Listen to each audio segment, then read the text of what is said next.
here. New Player Podcast. This is our pilot episode.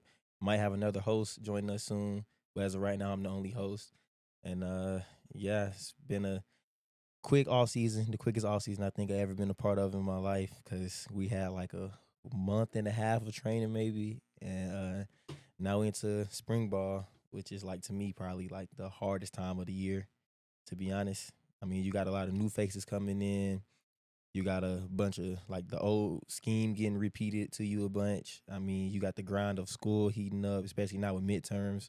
So to me, spring ball is like the pinnacle of the hardship of a college football player. I'm not gonna lie. So, you talk about the new faces.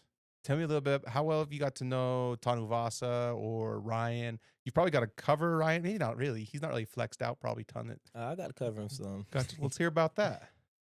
First, Keanu, as advertised. I'm not gonna lie, the man a dog, like high motor. He gonna have high energy every time. He gonna be in the backfield just about every play. I mean, you gonna have to double team that man. That man, he is stud. I mean, all the hype they said about him is real. Last year he was on Utah, so watching him, it was like, whatever. That's kind of like the opponent, but like I'm glad he's on our side. I mean, playing behind him as a DB, it makes life way easier. When the ball got to come out quicker, especially coming from like an interior pressure, it's right up the middle, right in the quarterback's face.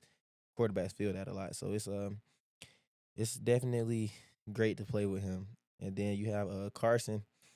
Carson is he's looking good so far. I'm not gonna lie. He's catching balls really well. I mean, he's running his routes well. He looks good.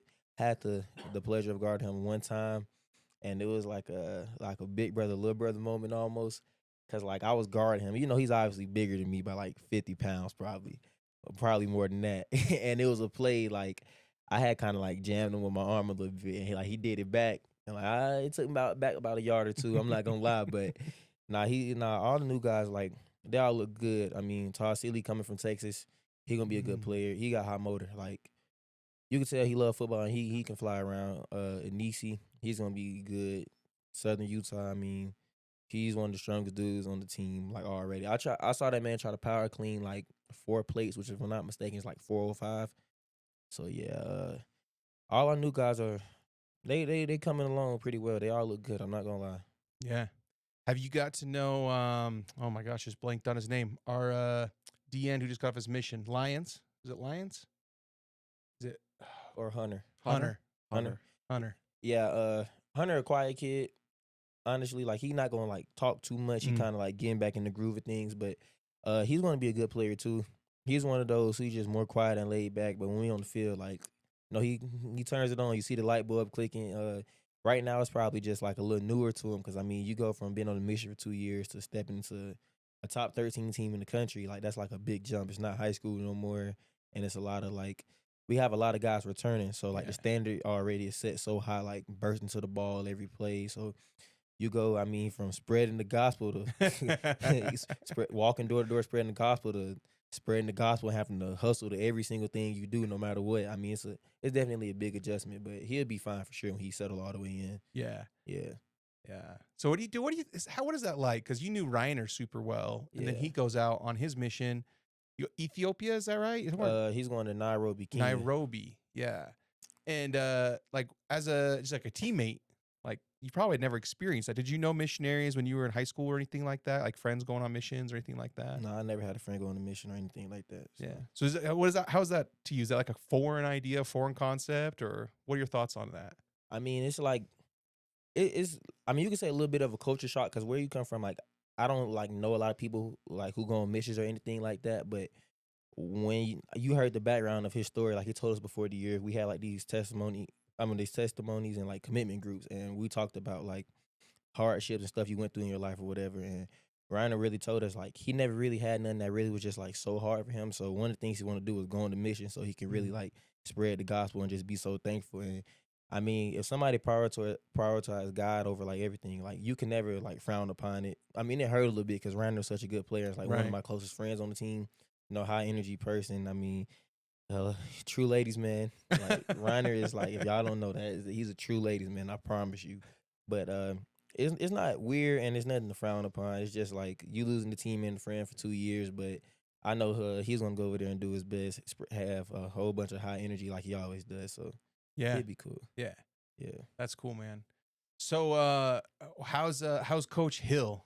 Is he and he's got a few pieces he's got to replace. I feel like Batty, Banya, Robinson, Mark even. Those are crew. Those are all big pieces to fill. But I also feel like a lot of those guys rotated and then we've added people as well.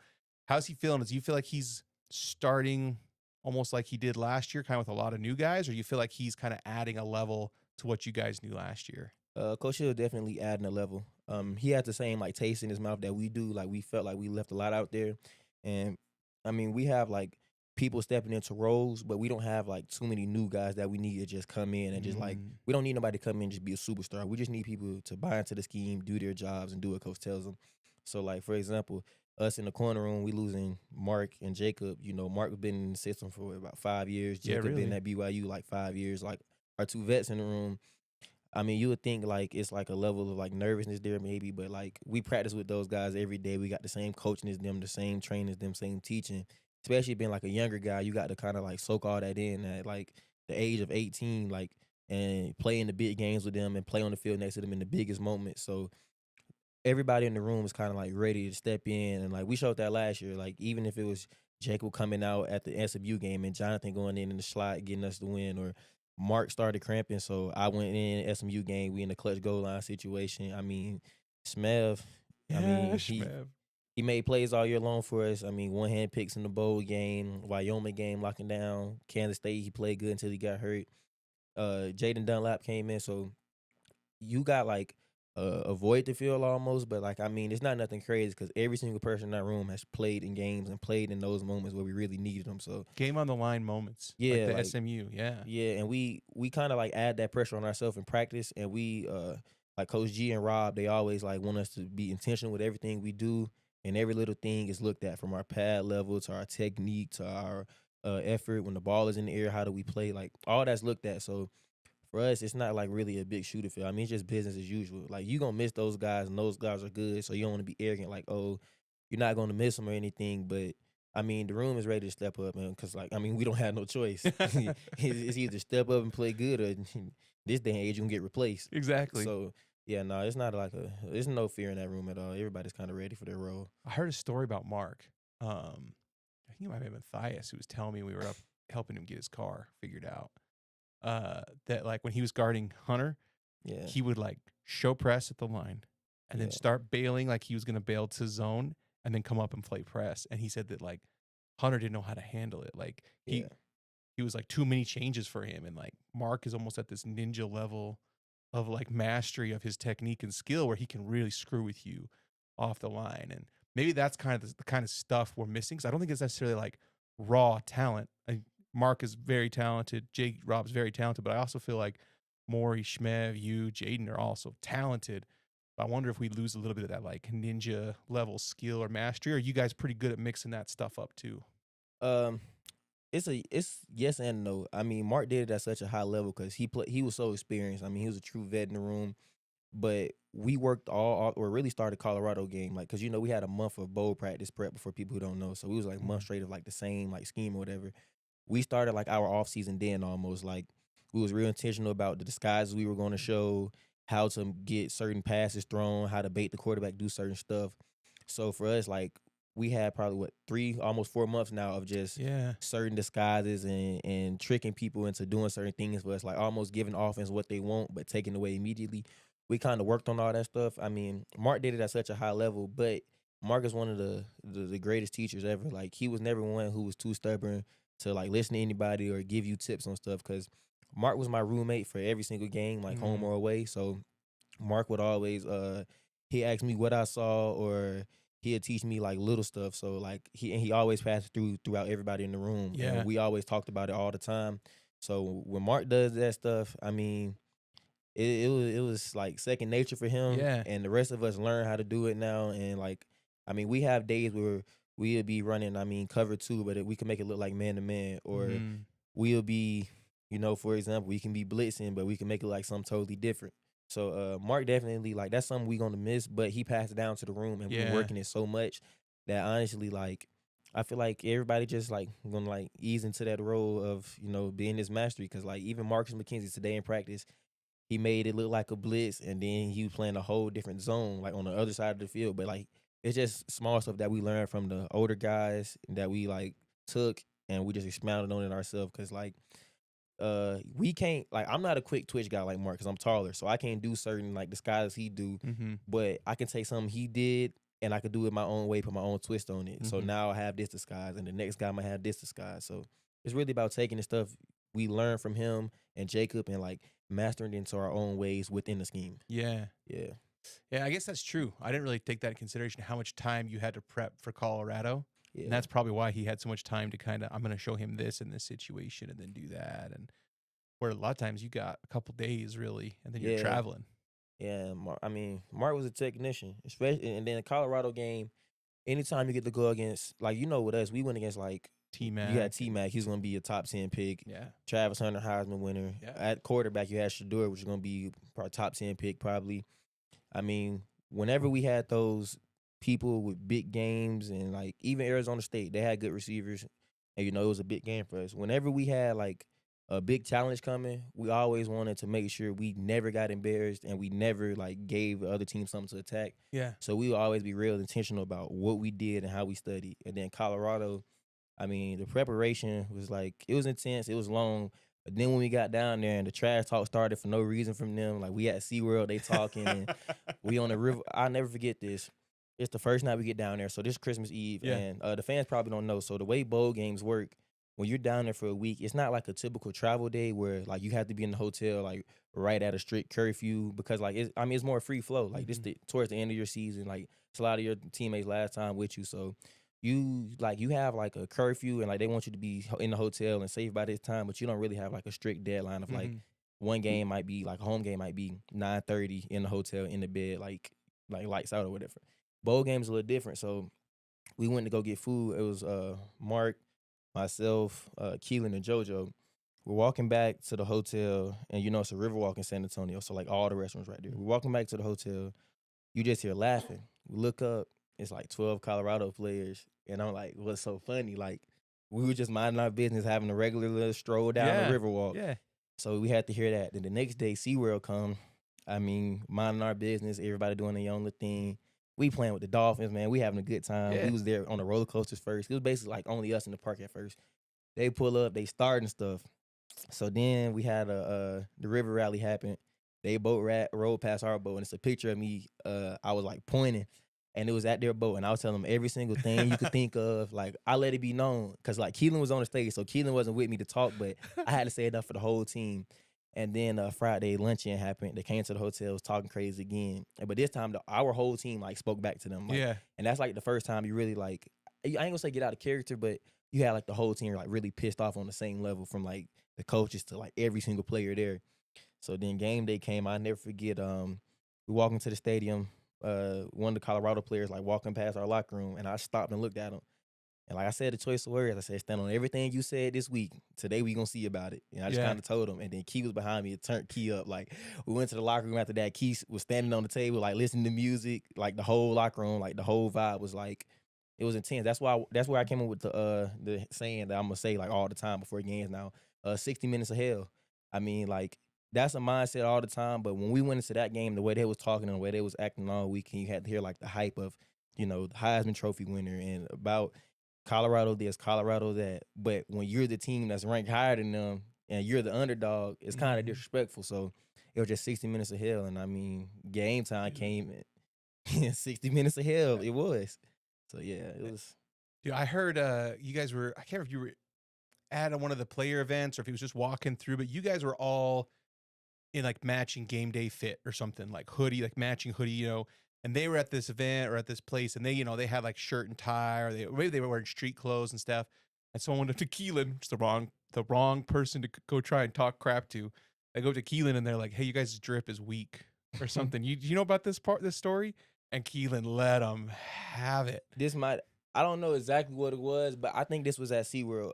Is that at SeaWorld too? SeaWorld happened. We had on like our gray like long sleeve shirt. We had on like shorts. We was like all matching. I mean, that's like that's team. one thing with a team. Like one person is, I mean, you're only as good as your weakest link. Like everybody got to look the part, and like everybody from like the coaches to the players, like we basically had the same stuff on to a T. So, uh, I mean, they said something to Key, and I mean, if y'all don't know Key, I mean, that's my dog. That man, he'll talk with the best of them. Like Yeah. Keelan is he's a special person. Like he's so passionate, especially about football. Like, he not gonna let nothing slide. So he just got on it, and I remember getting on the bus after I got a dolphin exhibit. And Keelan was just like letting them have it. And he was like, yeah, boy, I can't wait till you play them. He's like, twin, it's up, twin. He's like, twin, it's up. Twin, I promise you, twin. I promise you, we going to snap on them. And, yeah, nah, Key not. If you're going to talk to Key, you better be ready to talk. Yeah. I'm not going to He's lie. quick, dude. Keelan's quick, too. So you better be on your toes. Yeah, no, I get that a lot. I mean, it's my roommate, both from Atlanta. So me and him. You guys are, yeah. Yeah, when we argue, like we have like 3-hour-long arguments. We don't want to let each other talk. We don't want to let each other win. So yeah, like I'm used to it. So when he argue with other people, it just be like funny because like they don't understand. Like it's never gonna end. It's never gonna stop. He won't back down. Yeah, nah, never against nobody. Oh man. Oh, so when Matthias and I were up like looking at the cars and whatnot, he told me a story about you I want to ask you about. He said that the training, whoever's leading the training, the strength and conditioning, Yeah, that you guys get into it. yeah. He tries to challenge you. He Yeah. told me something about pull up. You're up on a pull up bar or something, and like tell me about this whole dynamic you've got with this strength and conditioning staff. One of the things that was told to me before I got to college, you're gonna spend more time with your strength conditioning staff than like any of your coaches, really. Because I mean, when you get to like the off season or like the spring semester, really, your coaches are gonna be on the road recruiting other players. You know, they're gonna be meetings. They're gonna have to go here. They're gonna have to go there or whatever. And I mean, your strength coach is gonna be the one constant. Like you're gonna see their face like every day. Even if y'all like we not working out, your strength coach is gonna be at every practice. They're gonna be helping with nutrition, snacks, all that. So for me, Coach Tanner was here last year. He had UNLV now, the head strength coach there. Me and him created that relationship of like big brother to me almost. Like he's a coach and he's in charge, but we had that playful bond with each other. So when he left, Coach Shaw stepped up and him, Coach Tupou. I mean, even Coach Phillips, our head guy. And then we got Blackjack who came in, then like Coach Tim, like even with all the guys, like we had that dynamic of we play around, but I know they're in charge. Like Yeah. they might be like, yeah, Trey, we gonna do this and that. Like, man, coach, I'm not doing that. Like, I don't feel like it, but I'm just joking the whole time. And then we get to like the hardest part of the workout. One night we was running like a bunch of shuttles, like 60-yard shuttles. After a lift, and Coach Shaw comes to me like, Trey, I need you win about 7 of these today. And I was like, 7? I said, Coach, that ain't nothing. I'm gonna get you about 12. And we had so many, I'll end up winning 16 in a row. There you go. And yeah, we just got that dynamic of they pushed me to a point where like, I mean, sometimes you don't even think you can go. Yeah. Like I'm out there tired to death, and like even when I get tired, they come to me like, Trey, like now it's time to be a leader. Now it's time for you to bring everybody along with you and stuff. So that dynamic is special. It's something that like a lot of people need, especially like me.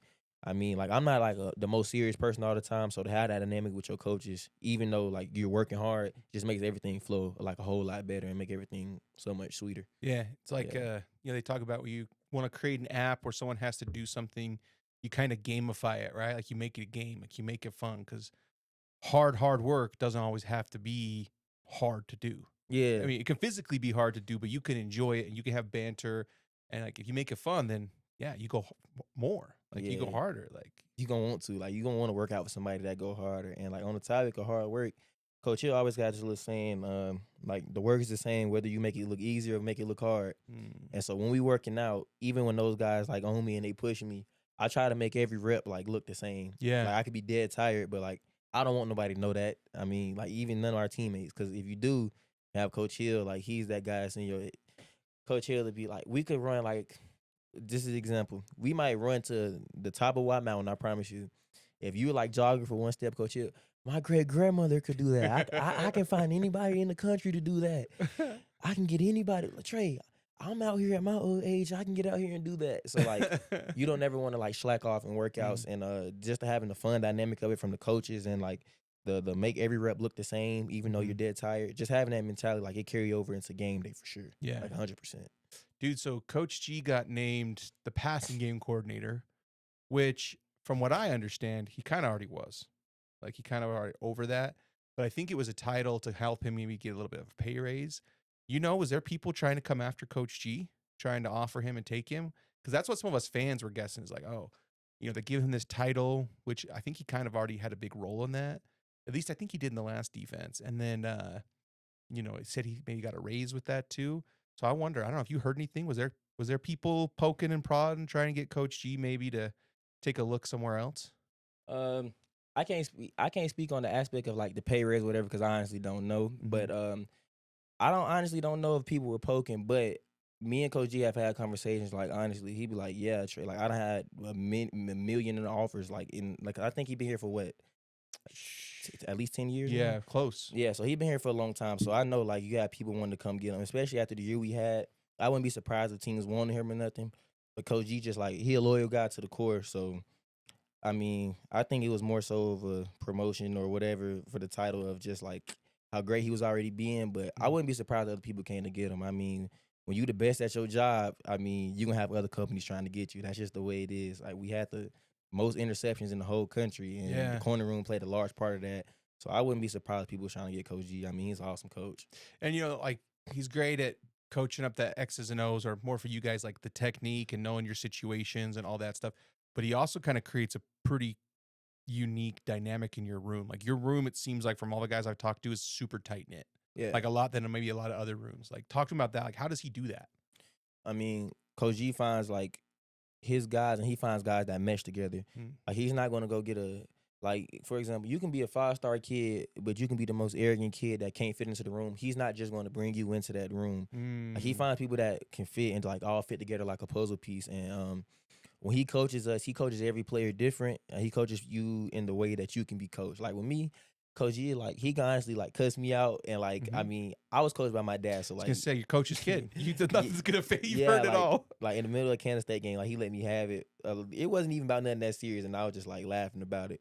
But he go to another player, he might not cuss at his player, like put his arm around him. So Coach G has created, because like when you're away from home, like your position coach is almost like a father figure to you. He doesn't have to be a dad, because like I mean, pretty much everybody has one. But he feels like that role of like that father figure you can go to about stuff. So he makes sure like he knows it's bigger than football. It's not just like the X's and O's with Coach G or what you can do for him on the field. It's about the betterment of you and just like creating a place where you can be comfortable at. Because even with him, like I went to watch the fight at his house like Saturday night. Like he's always invited. I mean, Thanksgiving we all was over there, ate at his house, and like I mean we was knocked out cold on his couch for like 3 hours. He was just chilling. Yeah. So yeah, he creates a room and an environment where it's real fun and it's real like it's a real like family in there. Like you don't really like mess with the family. That's why like when you get people jawing at us, or like you get key talking, like everybody talks. Backs it like, up. Yeah, because like it's a real family vibe, and he does a good job by just like make sure everybody included, but talking to everybody in a way like where they're comfortable and where they know they can be themselves. He's a real leader. Yeah, no, he is leader of men. Leader of men. Yeah, dude. So what else besides football? What do you do? What classes you take in? What are you into? Or what's going on at home in Atlanta? I just got done taking 2 midterms. One of them was for the Eternal Families. I know we got like obviously a large LDS population, so I know y'all wondering like, what did you get? I got a 93 on my midterm. There we class. go. So there we go. Yeah, I'm doing good. And then I took a MCOM's midterm, and I got an 81 on it, and that's like the first time I studied in, I ain't gonna lie, like years. Everything usually just be like free flowing for me, but they told me this test was like worth 17% of your grade. And I was like, yeah, I'm not gonna leave this up to chance this time. I'm gonna lock in. So I was in the hyperbaric chamber for like an hour on Friday, and I was just like running through a whole test, like whole Quizlet, like 10 times, just making sure I know everything, making sure I'm ready to go. So that's cool, man. Well, that's awesome. Ooh, going good. Yeah. And so, dude, hyperbaric chamber, how you take your recovery pretty seriously? Is that like kind of what you were doing? Is just recovering from all the new spring stuff? Yeah, I mean, we didn't have a real off season per se, because like we had to turn around so fast, and with us, we have one of the earliest spring balls in the country. So I knew like with all that happening, I had to find like that time to get my body treated. And I was just in the training room one day, and I was just sitting there chilling. I think it was like the week before last. And I was talking to like all our trainers, like TJ, Devin. They was like telling me about like all the stuff we have, because we have so much stuff. But like growing up, like I mean, it was like throw some ice on it or something, like hot tub coach, like ibuprofen and ice. Yeah, yeah, you're good. like you gonna be good. But they were telling me like stuff about like hyperbaric chamber, which like 100% oxygenated like environment where like it help your body recover. I mean, the blood flow increases or whatever. So I just know my recovery was important, so it was a new thing to try, and like I actually felt really good. Like I had a good Yeah. day of practice right after I got in. So yeah, Yeah. no, we got a bunch of cool little tools. That's cool, man. Yeah. So what is like your routine? You go cold tub or what treat like do you get special treatment? Like what do you or does this depend on what you're feeling at the day? Uh, What yes you're and no. okay. So like if it's like a game week, for example, I'm gonna start on like Thursday. So we play on Saturday. If it's a Thursday, Thursday would be our last like practice of the week per se, but it's fast to contact. So you're running full speed, but anytime contact's made on Thursdays, I mean you're chilling because you don't like want to risk injury that close You to guys the call it game. thud or just wrap up or what do you guys call that? Just Nah, cause like night Thursday, not even because Thursdays we have like the soft shells on with our jerseys only. okay. So it's literally like speed to contact. Speed So to and then you're done. Yeah. full speed as soon as contact made, like it's over with. Like Mhm. so after a Thursday practice for us, I mean, that's like the most important day we would say. That's what we always talk about in like our Thursday like debrief basically. And that's the time to get the most hours of sleep. So Thursday for me is really more important for my sleep. I probably like try to get 9-10 hours on Mm. Thursdays. But when Friday come, we have a walkthrough. And if we have a home game, the walkthrough is at like 3:30. I don't have classes on Fridays. So I would go hot tub, then I go cold tub for about 10 minutes. I like to do that like days right before the game. And then I just keep contrasting or whatever. And then after I get out of the hot tub and cold tub, shower, and I go back in, I get laser on my shoulder. Mhm. Cause y'all don't know, I tore my labrum against Utah. So yeah, I just get laser on my shoulder. After that, I mean, any massage, anything you need, you can schedule that like throughout like the whole building. And then like any ice or anything, any cupping. I mean, it's kind of just like what you want. Yeah. Yeah, so I don't have anything specific besides like cold tub, hot tub, and the laser. If Okay. anything else is like, I mean, it's specialized to you. Yeah. Yeah. But they got you, man. It's real P4 program, dude. They got whatever you need. They got it. That's pretty cool, man. Yeah, nah, they do. So how's family back at home? Did you get a week off at home or did you get 2? I mean, we had like, I went home, like all of us really, we flew home the day after the game or Mhm. the night of the game, really. So, like, I flew home at like 4 in the morning on December 29th because we played the 28th. I was home until January 7th. So, I had like a week and a half, Change. maybe. Yeah, a Yeah. week, 3 days, maybe. I mean, family was good. I mean, everybody was like proud. Like, everywhere you go, like, you hear people, like, my DB trainer back home, like, well, you was just on TV. Now you back here working out, or like I didn't expect y'all to beat Colorado like that. Oh, we so proud of you. So going home was it was a good feeling. I mean, you get to see like the whole community that you grew up in, like they're just proud of you and the work you did and like being a part of something special. So I think me and Keelan probably converted half of I mean or a majority of East Atlanta until Cougar fans. yeah, like most definitely. One of my friends from back home, I can't say exactly what he said, but it was along the lines of we we don't care about Dion.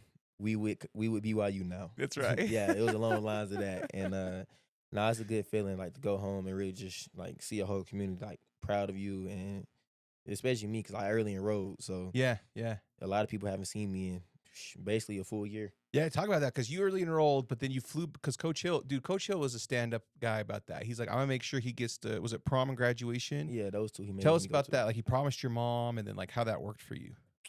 Coach Hill came to my house in December, right before I took my official visit up here. And he told my mom, because like most people don't know, like you can recruit dad all you want with the football stuff and whatever, but like mom is like the backbone of every recruitment. I promise you, if the mom's not on board, it's not happening. Yeah. So they was like showing a presentation about how BYU's good for you. And my mom always like talk about me graduating and like prom. Like that's like I mean it's moms. Like Yeah. those are like key moments in your life and they always want you to go to. So Coach Hill promised her like he was gonna make sure that I was there. Like even if I didn't want to go, because like me, I didn't care too much about it. You're locked in football, man. You're ready for that Yeah. next thing. Like I'm already in college. Like for me, I didn't care too much about it, but like it was one of those things Coach Hill promised my mom. So he made sure that like all like my suit and whatever, he made sure like I had somebody to reach out to if I needed that or whatever. But you know me, I just posted on Twitter and figured out myself. And he made sure I got home and he let me stay at home an extra week. So I went home. So I early enrolled in January. I was out here until April. And April we in spring ball in school. Like we in spring ball at the end of March and we in school like the second week of April. So Atlanta, our spring, like in Atlanta, our prom was the last week of April. Mm. So I flew back home on a Thursday, got my hair did, went to prom that Friday, stayed for like 2 weeks. had graduation, had a graduation party as like Coach Hill promised my mom, and flew back out and got right back to work. So Yeah. Coach Hill a real stand up guy about it for sure. Like if he tells you something, like, I mean, he's really going to do it. Like Yeah. especially with my moms, like it meant a lot to her, so he made sure that like I went back and like I walked the stage and I went to prom and did the whole like everything with her. So That's yeah, cool, man. yeah, most definitely. All right, so who do we need to look out for spring ball? Like, is the because I think we got 3 wide receivers who got a lot of experience in Chase, Keelan. I guess you go JoJo or Parker after that. Yeah, So that's, I don't know. Our tackles like Jada and Gentry are really the 2 guys with experience. I'm just running through some of these like, important positions. Maybe DNs. I don't know. Like who should fans be keeping an eye on? Anyone you think could surprise people, or maybe I don't know. I mean, I already talked about it. Todd Sealy. I mean, he'd be Yeah. good. I mean, he coming from a school like Texas, and I know if fans like you get a name like that, like a brand of Texas football. Mm-hmm. So you have a lot of people wanting to see what he's going to do, but he's going to be good. I mean, Mhm. he's learning the scheme. He's flying. He's flying around. I mean, he's looking fast. He's going to be good. I mean, we talk about it. Johnny Oh Cabea. yeah.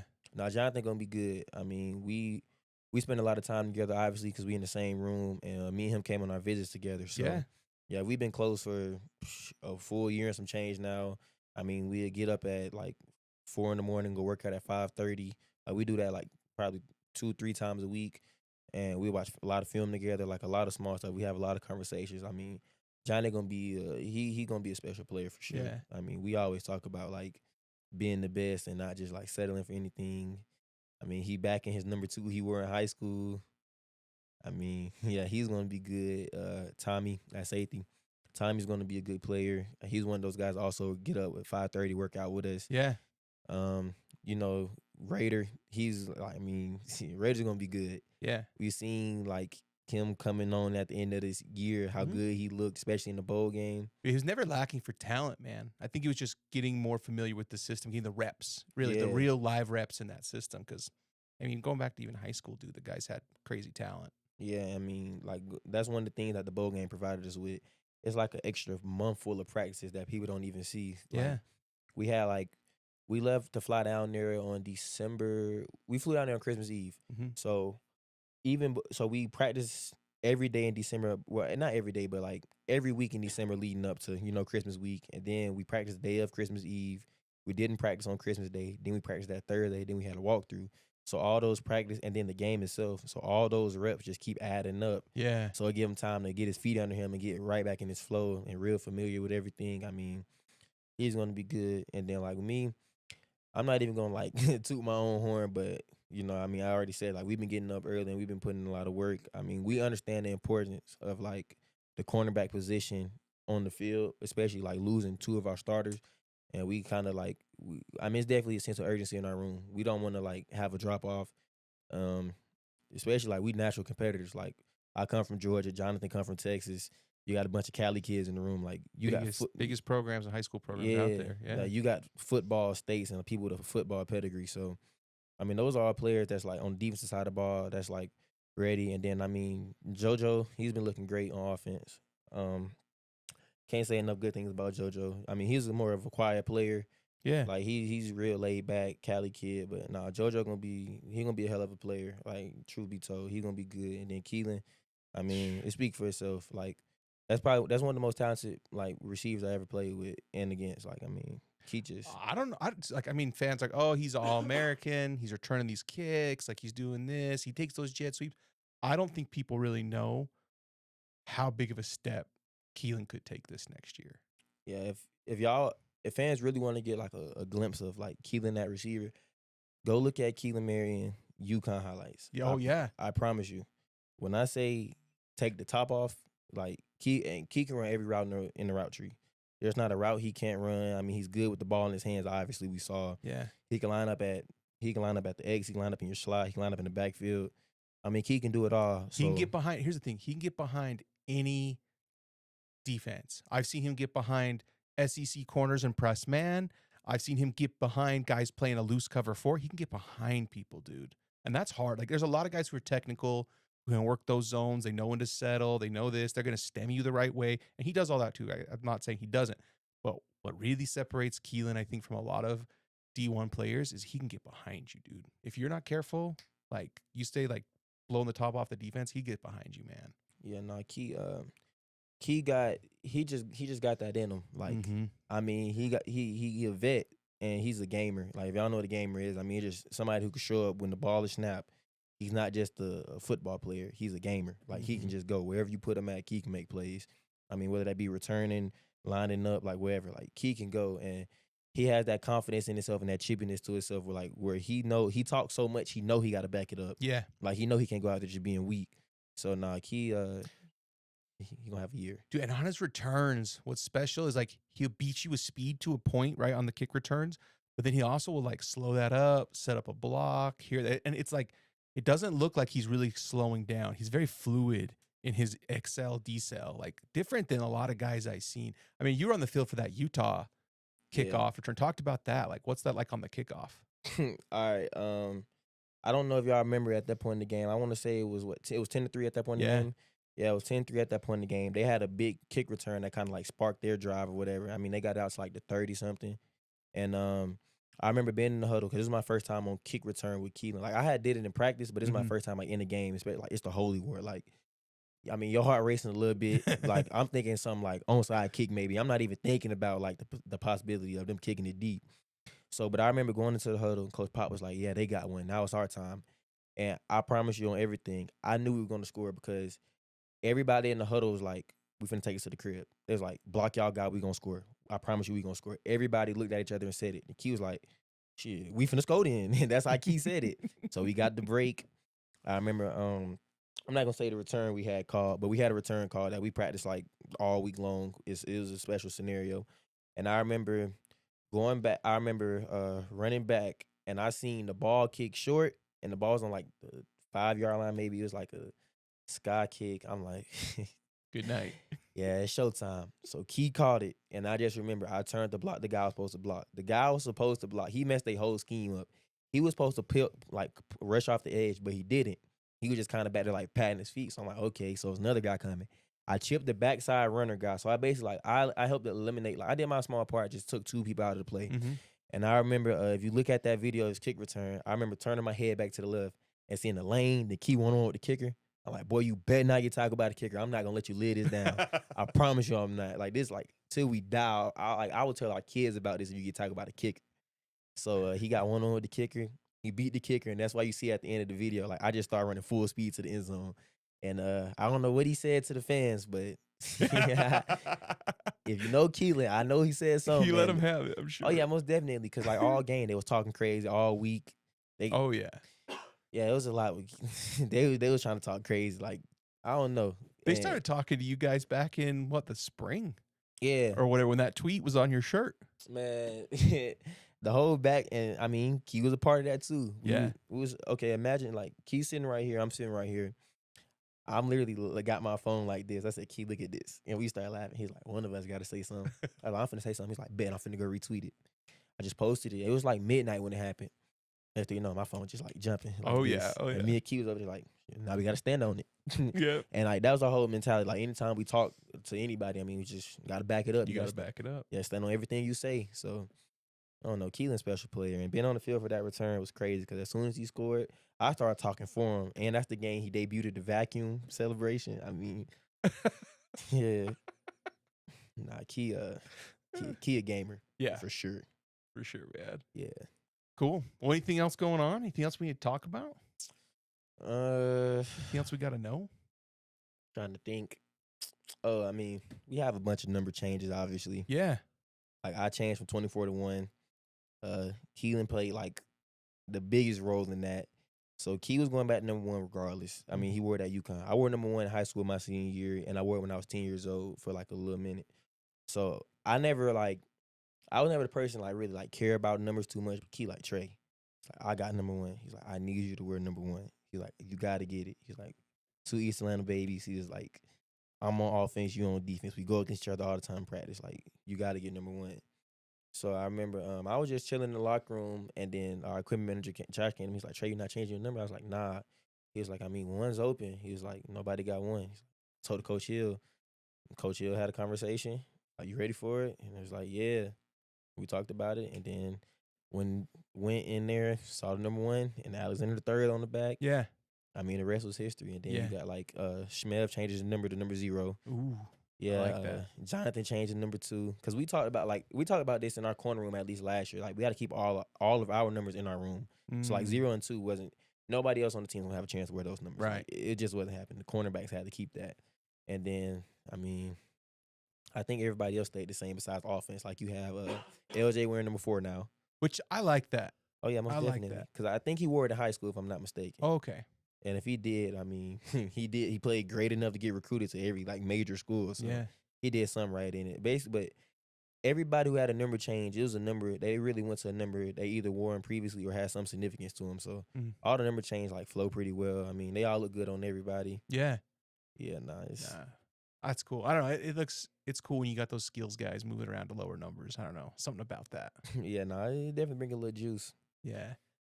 Yeah. That's cool, man. Nothing else though? I mean, one thing that happened lately that I'm super proud of. I mean, our basketball team. Oh, yeah. Like we can bring y'all in on this. How y'all feel like about how the season going so far? I know y'all like basketball gurus. These two are, man. Kevin. I think Saturday is getting a little overreactionary, a little bit. Like this, I thought this team was a tournament team. This team might be. This team might win some games In the tourney. in the In tournament. the big dance. Not just the conference tourney. Yeah. In the real tourney. This team's good, and Kevin Young's a dude, man, He's a dude. and they got all the pieces firing on all cylinders right now.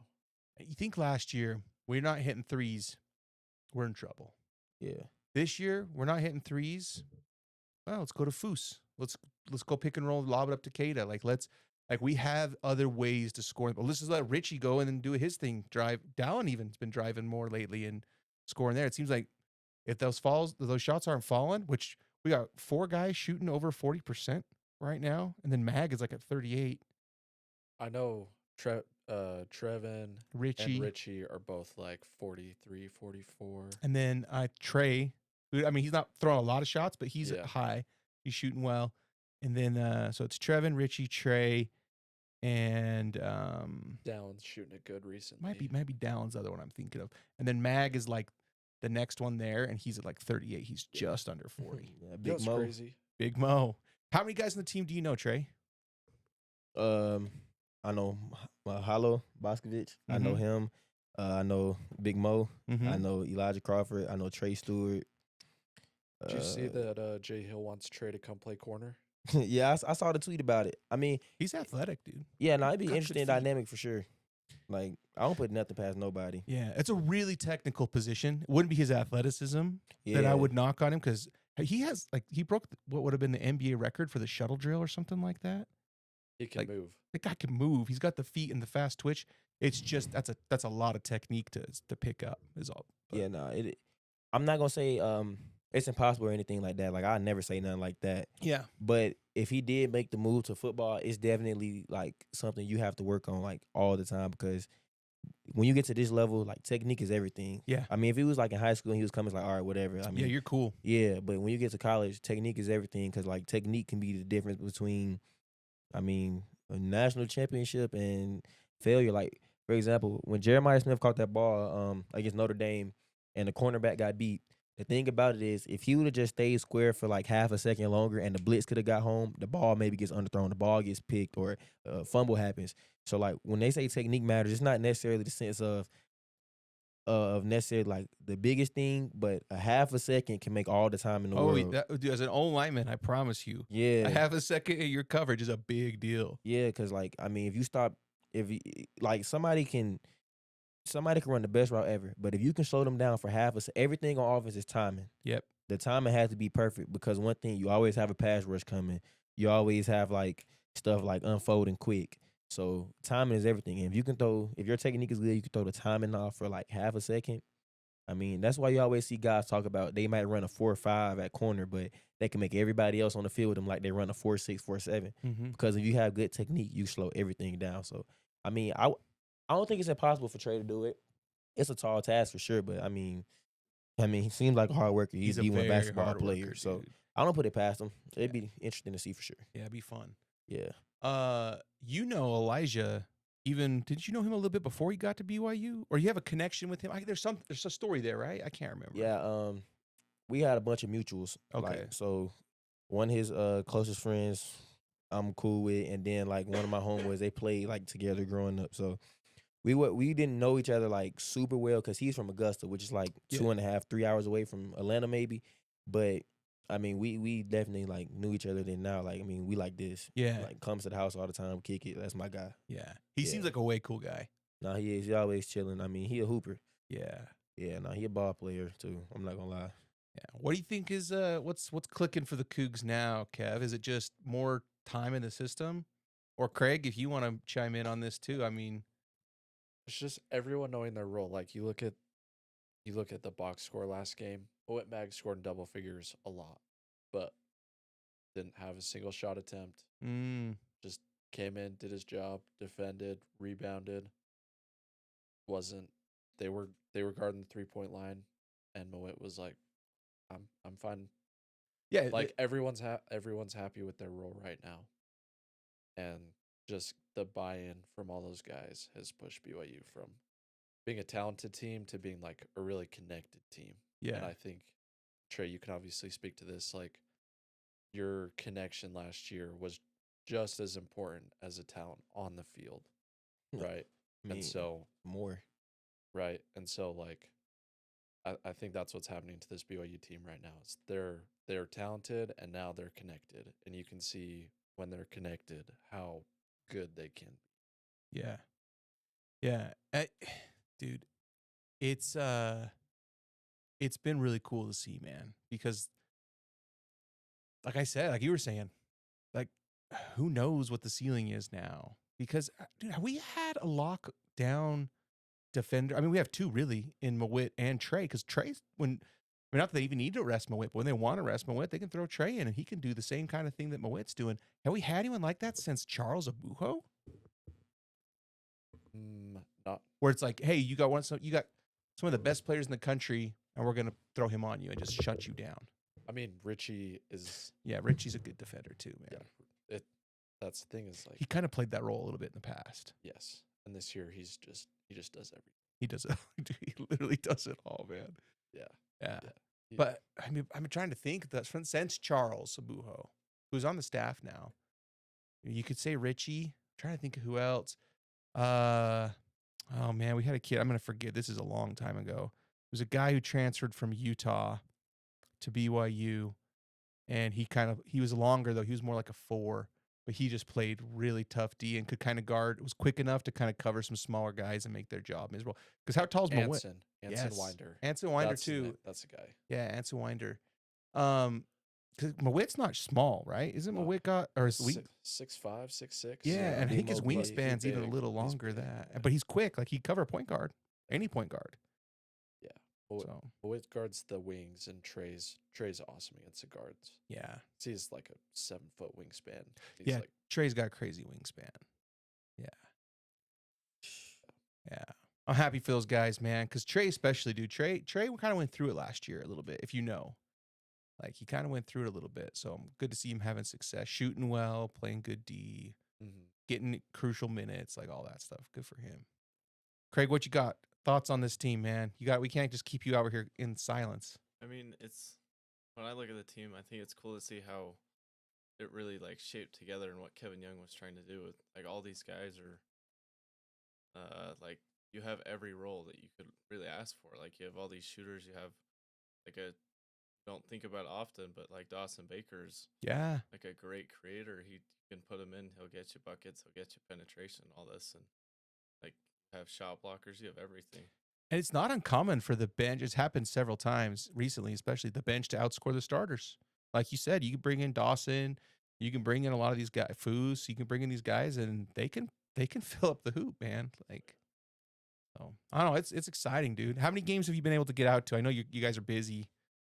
I went to when they played Wyoming in the Delta Center. I went up there. Oh yeah, I was at the game when they played Kansas at home. yeah, I was there too. I was there when they played Cincinnati at home. I'll be there when we play Utah at the crib. Yeah, I'll be there too. For obvious reasons, very obvious. You got a shirt you wearing? Oh yeah, definitely. I definitely have a shirt I'm wearing. This year though, I'm not gonna say too much about it. I'm gonna show y'all after. All right.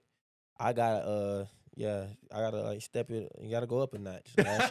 Last year the trolling was cool. Now it's time to troll times 10, especially because it's gonna be homecoming at the crib, Yeah.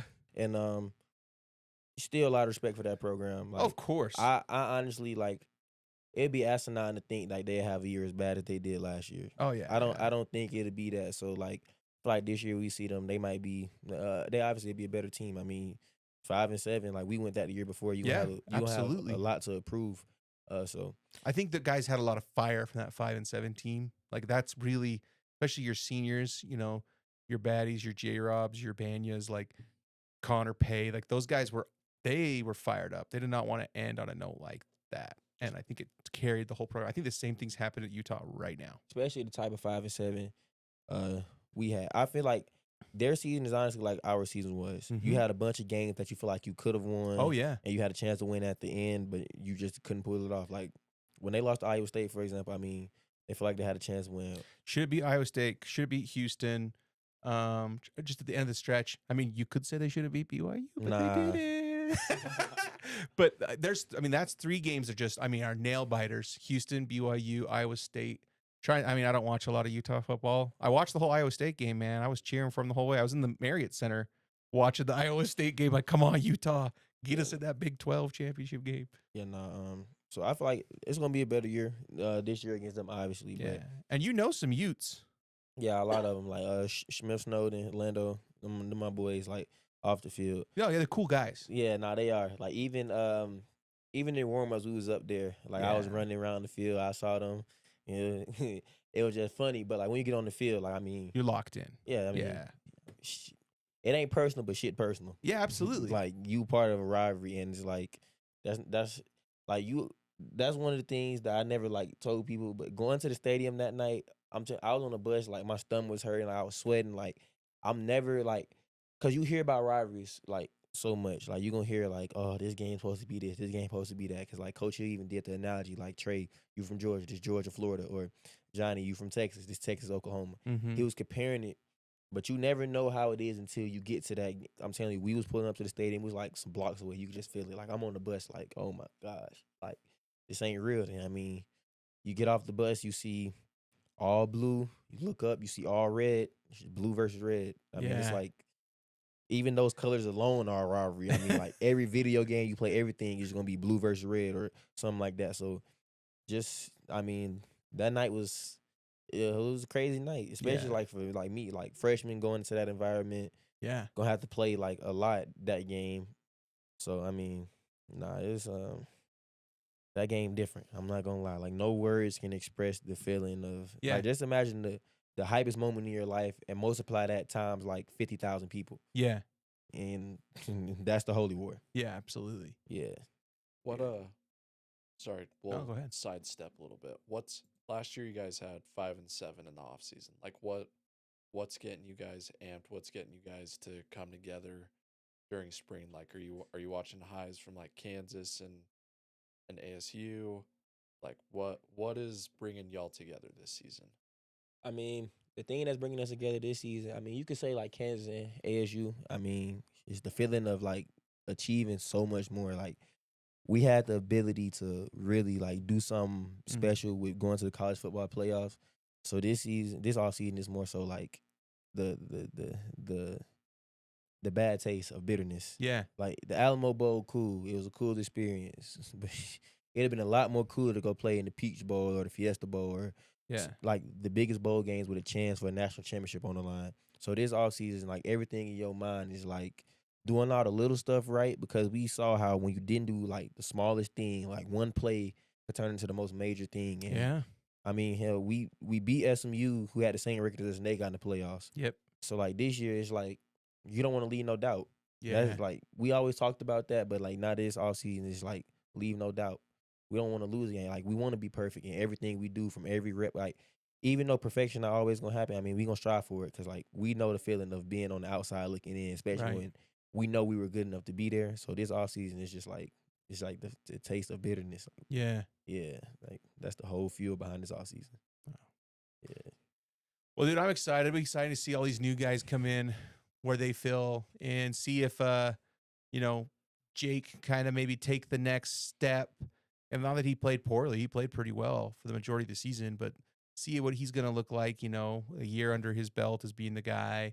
And then, we'll see what happens with Darius, but I kind of get the impression that he's going to have to make a decision before the NCAA makes a decision, right? Like the clock's working against Darius. So if Darius doesn't come back, then it's like, okay, how's Keelan going to be as wide receiver 1 or 2 with Chase? Those two guys kind of 1 and 1A wherever they go. And then, dude, Sione Moa is going to be fun. I think him and LJ are a mean 1-2 punch, man. Those guys, that's tough, dude. As a D, having those guys come at you 1-2. And you get Kelly back, Glasker back. Got to have Raiders step up. Corner room, dude. I think there's 4 dudes who could all start. Whoever starts, I think there's 4 dudes who will play. Yeah. And like basically every game. I can see it. Corner room, we have nickel packages, obviously. Yeah. The nickel comes from the corner room, so that's automatically 3 guys that could play. And then with those 3 playing, you always got to play kind of 4 guys because one of those guys might need a rotation. So like you might need a vet to go that, like if something happens with Johnny where he need a breather, you might need somebody else step the nickel and somebody else can go in that corner. Or something happen in one of the corners, you might need another guy to step in. So yeah, you obviously gonna have 2 starters, really 3 because the nickel guy, and then you have like a 4th guy always got to be ready. Yep. So yeah. And then the DNs, man. Logan Latui's coming back, which is good because he'll bring a lot of like leadership and experience there. But out behind him, I think everybody's like brand new. It's kind of wide open, right? Like at least for the Cougars, you got some guys coming in who could be good. But so I think Batty Banya gone. That's a hole to fill. We'll see who plays there and see how the D coordinators use them and things. So I don't know. That's exciting. It's gonna be fun, man. And schedule's fun. I got to pick a couple away games to go to. Do I want to go to?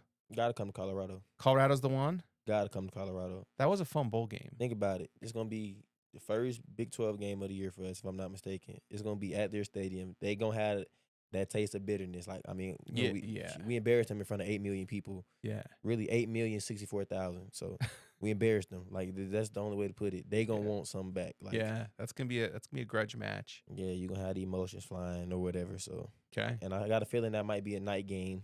Yeah, probably. Folsom Field. They always going to have a million cameras or whatever. All the celebrities. You're the second person to tell me to go to that game. No, that's definitely the game to be at. Okay. Like 100% away games. That's awkward though, dude, because it's like close enough you contemplate driving, but it's really not that close. Then it's like, do I get a flight out there? Like, I'll figure it out. But yeah, Colorado game for sure. Yeah, I don't know. It'd be fun. It'd be a good time. No, it definitely will be. It's gonna be a great time. Not bad for a pilot episode. Would you agree? The new podcast Been great. been good. What are your thoughts? Great episode. Cool pilot. We'll see if we have another host with us soon. Hopefully we do, and then y'all have the most entertaining Oh gosh, yeah. duo ever. I promise you. But it was a good episode. Yeah, cool. Yeah. All right. Well, I think that's it for today, right? Yeah, that's it for tonight. We'll catch you guys next week.